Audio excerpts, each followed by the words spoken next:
Hello everyone, welcome to the Taubers Library, and I am going to explain chapter first, knowing our numbers concept, about the how we have to write and how what are the symbols in international numeral system as well as Indian system of numeration. Okay, so as you know that there are two type of numeration system, international and Indian. So इसमें बस थोड़ा सा कुछ difference होता है Indian international और Indian में. तो आपको बता देती हूँ क्या क्या डिफरेंस है. जो इंटरनेशनल न्यूमरल सिस्टम होता है उसमें हमें होता है कि उसमें हमें दिया होता है वंस टेंस हंड्रेड. ठीक है. Then 1000 10,000 and 100,000. ठीक है. Then million 10 million 100 million then billion. ठीक है. वैसे ही मतलब कि इसमें जो आपका गैप आता है वो थ्री नंबर्स के बाद आता है. जैसे कि ones tens hundred, ones tens hundred, 1000 10,000 फिर 100,000. ठीक है. मिलियन 10 मिलियन फिर 100 million and then we will come to the billion. Then आपका आ जाता है इंडियन न्यूमरल सिस्टम. ये तो आपको पता होगा, बचपन से सीखते आ रहे हैं हम. वंस टेंस हंड्रेड, इसमें फर्स्ट जो उसमें होता है इसमें 3 का गैप होता है. देन आफ्टर 2 का गैप होता है. That is ones tens hundred, 1000 10,000. ठीक है. फिर लाख 10 लाख, फिर करोड़, फिर 10 करोड़. ठीक है. ये सब आपका होता है इंडियन सिस्टम ऑफ न्यूमरेशन पे. जैसे कि अगर मैं आपको यहाँ पे एग्जांपल के तौर पे यहाँ पे आपको लिख रखा है, कुछ डिजिट्स दे रखी है 78562094. अगर मुझे इनको लिखना है इंटरनेशनल सिस्टम ऑफ न्यूमरेशन में, ठीक है, तो मैं किस तरह से लिखूँगी, किस तरह से इनको रीड करूँगी. सबसे पहले तो हम कॉमास पुट करेंगे according to by just leaving three digit gap. So 1 2 3 1 2 3 1 2, because third digit is not here, so I am only leaving three digit gap. So how we gonna pronounce it? We gonna pronounce is like this: ones, tens, 100, 1000, 10,000, 100,000, then million, 10 million. Then I have how I have to read it in words: 78,562,094. Okay. So now next one is 56298,423. Now I'm gonna read it in the Indian system of numeration, and you know that first we have to just leave 3 digit, then 2 gap. So how I will just pronounce it just by assigning the place value to it: ones, tens, 100, 1000, 10,000, lakh, 10 lakh, and then crore. So how I gonna read it in words: 5 crore 62 lakh 98,423. Clear. अब मैं आपको थोड़ा कुछ और explain करना चाहती हूँ कि जो आपका इंडियन न्यूमरेशन सिस्टम है वो इंटरनेशनल न्यूमरेशन सिस्टम के कैसे इक्वल टू होता है. जैसे कि आप यहाँ पे देखो, इंडियन न्यूमरेशन सिस्टम में आपके पास होता है 1 लाख. ठीक है. जो आपका 1 लाख है उसमें कितने ज़ीरोज़ हैं? देयर आर 5 ज़ीरोज़ इन 1 लाख. लेकिन आप अगर इंटरनेशनल न्यूमरेशन सिस्टम में देखेंगे तो देयर आर 5 ज़ीरोज़ इन 100,000. ठीक है. जब आप 100,000 लिखेंगे तब जाके आपके पास कितने होंगे? 5 ज़ीरोज़ होंगे. सो इस वजह से आपका जो 1 lakh is equivalent to 100,000 of international numeration system. ठीक है. आपका जो 1 लाख होगा वो किसके इक्विवेलेंट होगा? 100,000 के इक्वल होगा. तो जब आपका जो 10 lakh of Indian numeration system is equal to 1 million. ठीक है. जो आपका 1 मिलियन है वो किसके इक्विवेलेंट है? 10 लाख के इक्विवेलेंट है.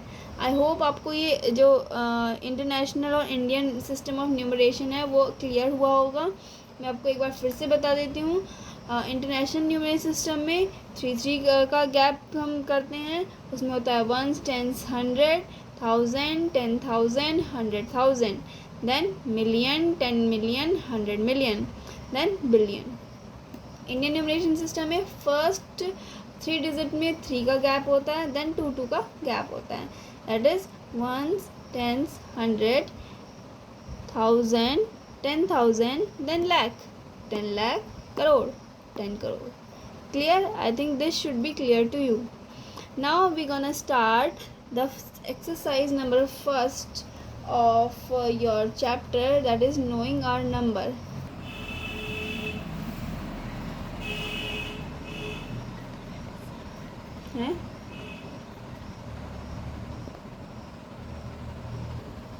Okay, let's start the exercise 1.1 of your NCERT. So here is fill in the blanks. सबसे पहले आपको fill in the blanks दे रखा है 1 lakh is equal to how many 10,000. तो इसको आप कुछ इस तरह से समझो, मैं आपको सबसे सिंपलेस्ट वे में बताऊंगी. That is 100 rupees is equal to कितने 50 रुपीज़. मतलब आप किसी शॉपकीपर के पास गए, ठीक है, आपके पास 100 रुपीज़ है, बट आपको 100 रुपीज़ नहीं चाहिए, आपको चाहिए 50 रुपीज़ चाहिए आपको, क्योंकि आपको कुछ काम है 50 रुपीज़. मतलब आपको पूरा 100 रुपीज़ का चेंज नहीं चाहिए, लेकिन आपको क्या करना है, आपको 50 रुपीज़ का चाहिए आपको. तो आपने अगर शॉपकीपर को 100 रुपीज़ दिए, तो शॉपकीपर आपको कितने 50 रुपीज़ के नोट देगा कि वो 100 रुपीज़ के इक्वल हो जाए. ऑब्वियसली वो आपका 250 रुपीज़ के 250 रुपीज़ के नोट्स देगा, तब जाके वो इक्विवेलेंट होगा किसके, 100 रुपीज़ के. क्लियर. ऐसे आपको जो फर्स्ट क्वेश्चन है वो किसी इस तरह से कि 1 लाख में बोला कितने 10,000 होंगे, ठीक है. तो 1 लाख में कितने 10,000 होंगे.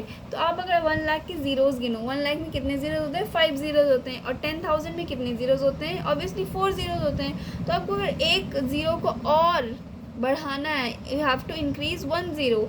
Then how you will increase it, you have to multiply it by 10. आपको इसे 10 से मल्टीप्लाई करना पड़ेगा, तब जाके ये क्या बनेगा आपका 1 लाख. ठीक है, क्या बनेगा ये आपका 1 लाख. ठीक है.